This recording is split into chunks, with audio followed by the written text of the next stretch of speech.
This episode about neurodiversity is sponsored by Wondrium. Stick around till the end of the video to learn more about it. Hello, brains! I talk about neurodiversity a lot on this channel, in panels, at talks, but what exactly does neurodiversity mean?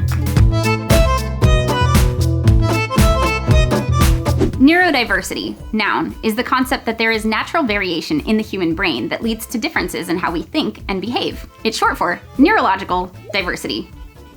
Neurodiversity.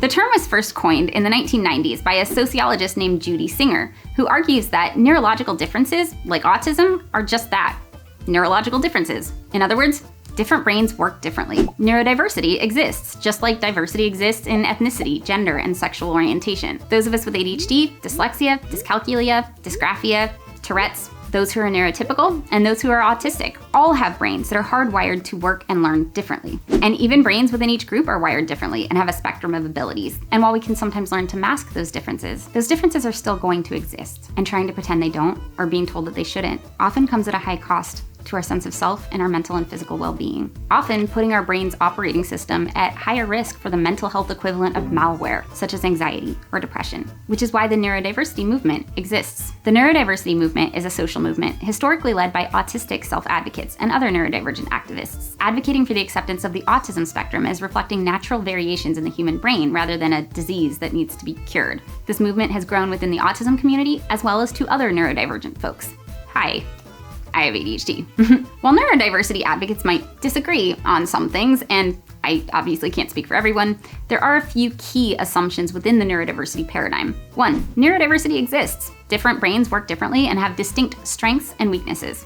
2. Neurodiversity is valuable. Differences in how our brains work allow us to come at things from different perspectives, have vastly different skill sets, and accomplish more than we could if everyone's brain worked the same way. 3. The potentially disabling challenges that those of us who are neurodivergent face aren't necessarily inherent to our brain's differences, but often a result of the social and physical environments neurominorities exist within, which is highlighted perfectly in a blog post about the concerning condition called neurotypicality, written from an autistic perspective. The blog, which is satire, presents a world in which neurotypical brains are the neurominorities and discusses how odd those brains would seem and the challenges they would face in an autistic world. A personal example, I'm very nearsighted. If I didn't live in a society that provided glasses and contacts, I would be disabled. The neurodiversity movement is a bit controversial in that it upends some of how we've thought about these things for a really long time. But most of the criticisms of the neurodiversity movement seem to come from misunderstandings of what it actually is. A lot of critics of the neurodiversity movement argue that viewing autism as just a natural variation implies that autistic people don't need any support.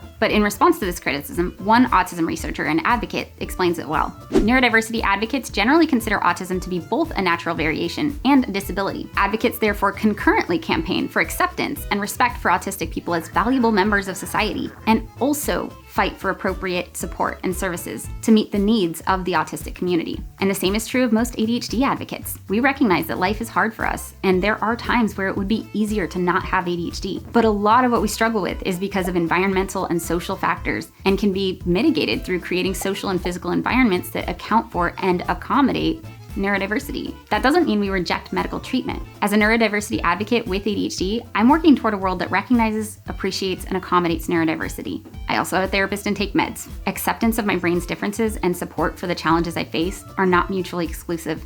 In fact, they both work toward the same goal: a better quality of life.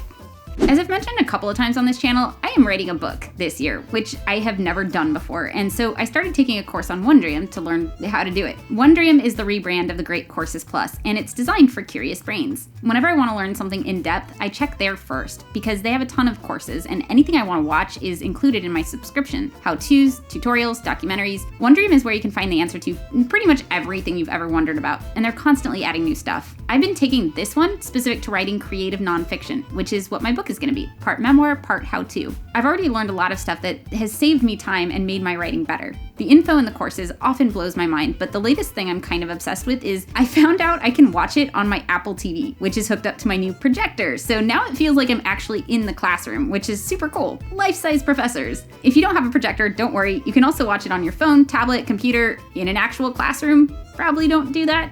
It would probably make your actual teacher sad. Wondrium is such a convenient way to take a course because they're taught by experienced professors, but since it's streaming, you can watch it on faster speeds with subtitles, do the exercises that are relevant to what you're trying to learn, pause it when you get ideas, which keeps happening during my book, and rewind it when you get distracted, which is how I learn best, which is great for neurodivergent brains. Wondrium is offering a free trial right now, and they're regular supporters of How to ADHD, so by supporting them, you're also supporting us. If you'd like to try it out, go to wondrium.com/howtoadhd, or click on the link in the description below to start your free trial today. If you'd like to learn more about neurodiversity, I've linked to some resources in the description below. In the meantime, if you're neurodivergent, neurodiverse, a neurominority, whatever term you prefer, know that advocating for your own neurodifferences and appreciating the neurodiversity that exists in this world paves the way for others to do the same.